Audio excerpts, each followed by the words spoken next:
अस्सलाम वालेकुम रहमतुल्लाह। बोलो अब्बा जी ਇਹ ਕਿਹੜੀ ਕਿਤਾਬ ਹੈ ਤੁਹਾਡੇ ਹੱਥ ਵਿੱਚ? जी वारिस शाह की किताब है।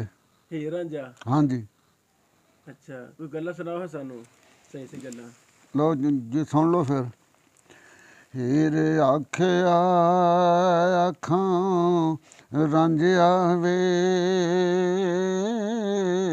ते गली लग मिलिए जांदी बार दोवें नैन तरसदे रहनगे उम्र सारी ते करिए दीद ना आखरी वार दोवें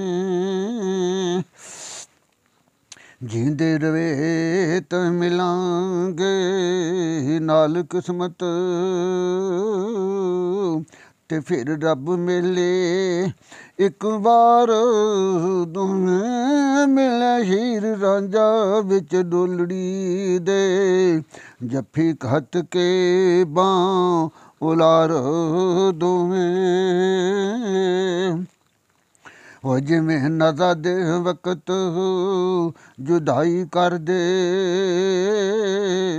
ते रूह बुत रोंदे पब्बा मार दोवें शीर खोल बैठी दुखां पिछलियां नूं ते रखन विच दिल दे यादगार दोवें होया जदों अलसत दा हुक्म नाज़िल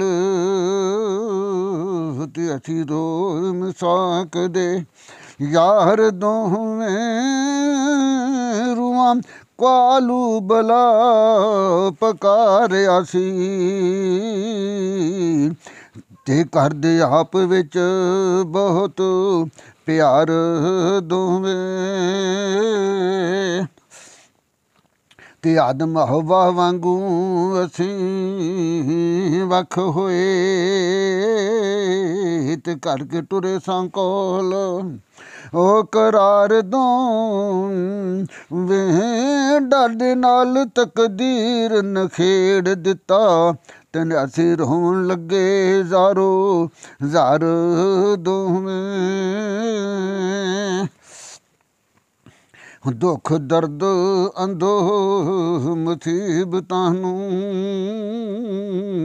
ते घट जाणगे विच ओ संसार दोवें मेरा यार है तां मिली आप मैनू रल के फेर होसां चलन हार दोवें ओ नहीं ते रोदन शूर दे चल मिलसां ते करसां रब दा पाक ओ दीदार दोवें दिता हीर पैगाम अलविदा वारस ते अखी रांझे दियां खुइयां बेदार दोवें। माशाअल्लाह। अब्बा जी ये हीर रांझा समझाओ हाँ, हीर ने किनू आख्या ते रांझा किनू आख्या है, समझाओ हाँ। ए जी हीर रूह उन्हें रूह आख्या भी हीर रूह है। अच्छा, ए रांझा बुत है। ए बुत ते रूह दे ओ जी जदों आंदा भी जिवें नज़र दे वक्त जुदाई कर दे हैं बिन आखिरी टाइम ते बुत आपदा उत्थे पिया रह ते रूह उत्थों उड़ गया विचों। जी जी। हाँ ये बयान उस टाइम का बयान है। ये कैसी किताब है? हाँ जी, हीर रांझा कैसी किताब है? ये जी बहुत अच्छी किताब है। सुनने विच की गलत भी गल्लां कीतियां ने वारिस शाह ने? नहीं नहीं ये गल्लां ने समझण वालियां बड़ियां। अच्छा। आहो ये उन्हें ना उन्हें ना हीर रांझे दा आंदा गल्लां होरदियां होरने विच ने। अच्छा। हाँ मैं ना आंदा भी आदम वांगू असीं वख होए हाँ। ते करके टुरे सां कौल करार दोवें रूह ते जिस्म हाँ जी